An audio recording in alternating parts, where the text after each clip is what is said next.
Our dad died this morning. We got nowhere to go, said the little girl. The lonely rancher took a deep breath, not knowing he'd soon face a choice that would change the universe. The sun hung low over the horizon, its pale orange light reflecting off the metallic domes of Sector 42, a sprawling colony on the fringe of the Andralis system. Dust swirled over cracked concrete road, which led to nothing but empty plains and the rusting remains of old mining equipment.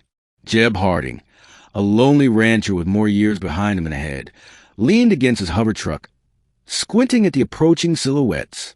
Two small figures trudged through the dust. One was barely tall enough to reach Jeb's knees, the other slightly taller, clutching her younger sister's hand with an intensity that suggested both fear and determination. As they came closer, he could see the tears streaking down the little girl's face. Our dad died this morning. We got nowhere to go, she said, her voice small and brittle, as though even speaking the words cost her strength. Jeb swallowed hard. He wasn't used to children. He hadn't seen a real family in decades. Not since the Marauder Wars had scattered colonies across the sector. People either died or moved on, leaving only the barren lands and silent machines. Yet something in the girl's tone pierced his hardened heart. Come on, he said softly, stepping aside. You can ride with me. Where were you headed? The older girl glanced at her sister, who was clinging to her skirts, and whispered, We don't know. Dad always said we'd figure out, but now. Jeb nodded, understanding without needing words. He gestured toward the back of his hover truck. Hop in. I don't have much, but I can get you somewhere safe for the night. The ride was silent, except for the hum of the anti-grav engines. The girls sat close together, staring out at the endless plains of red dust and rusted towers. Jeb glanced at them occasionally. Their clothing was ragged, their faces smudged with dirt and grief. Where's your dad? Jeb asked cautiously. The older girl, who introduced herself as Mara, swallowed hard. He was sick. The doctors at the colony said there was nothing they could do. He wanted us to come here, to find someone who could help. Jeb frowned. Help with what? She hesitated. He said, We're different. That people want to take us, or worse, because of what we are. What do you mean different? Mara's eyes, a strange luminescent violet, met his.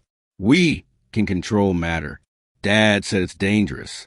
People like him, they called it a mutation. We don't know why we have it. Jeb's hands tightened on the steering controls.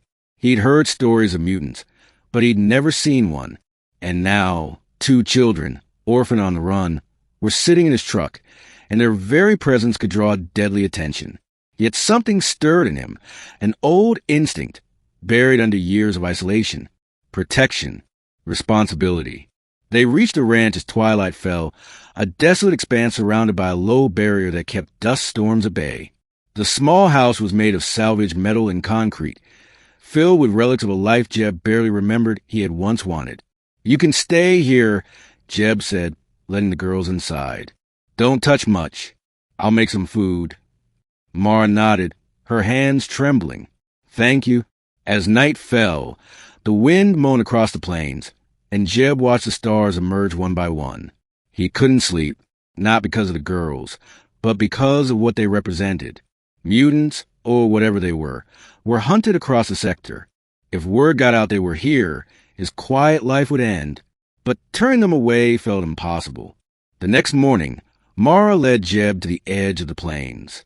Dad left a message, she said, handing him a small, metallic cylinder. It was inscribed with strange symbols and emitted a faint, blue glow. Jeb studied it. What is this? It's a key, she said simply. Dad said it opened something important. He said it might help us understand who we are.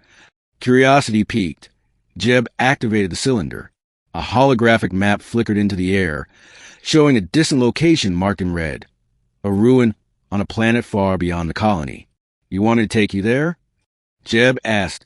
Mara nodded. Please, we can't go alone. The decision wasn't easy.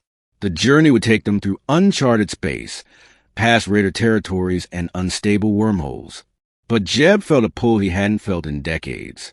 Something told him this wasn't just about helping children. This was about destiny. All right, he said finally. "We leave at first light." The journey was perilous. Raider ships tried to intercept them, but Mara's abilities, small and untrained as they were, seemed to shield them. She could manipulate energy, bending it to create barriers or push back attackers. Jeb, a seasoned pilot, handled evasive maneuvers, and together they survived skirmish after skirmish. Along the way, Mara and her sister, Lyra, shared fragments of their past. Their father had been part of an ancient order, guardians of a technology older than human civilization. The mutation wasn't an accident. It was inheritance, and it carried a warning. Some forces in the galaxy would kill to control it. Jeb listened, amazed and increasingly protective. These were not ordinary children. They were something far greater. Weeks later, they arrived at the coordinates. The ruin was a massive structure, half buried under layers of crystallized rock. Emitting a low hum, Mara approached it, and the key activated a hidden entrance. Inside, the walls shimmered with energy, revealing glyphs that seemed alive, moving and twisting. "This is incredible," Jeb whispered. "What is this place?" Mara's eyes glowed brighter. "Dad called it the heart of Andralis. He said it chooses the worthy, those who can wield its power without destroying themselves." Suddenly, a shadow moved across the chamber. A figure emerged, a man in dark armor, his eyes glowing red. "You shouldn't be here," he said. "The children belong to the Syndicate. Hand them over." Jeb stepped in front of the girls. "Not happening." The figure raised his hand, summoning a wave of energy that hurled Jeb backward. Mara instinctively reacted, raising her hands, and the air around her shimmered. Energy struck the armored man, throwing him back, but he recovered quickly, stronger than any human should be. Mara whispered to Jeb, "We have to work together." Together, they combined their abilities. Jeb, using devices he'd salvaged over decades, amplified Mara and Lyra's energy, creating a field that forced the intruder to retreat. He was strong, but they were faster, smarter, and desperate. Finally, the man fell, screaming, as the chamber sealed itself around the children, recognizing them as rightful heirs of the heart of Andralis. Days later, Jeb sat outside the ruin, watching Mara and Lyra train with their newfound abilities. The landscape around them was no longer barren.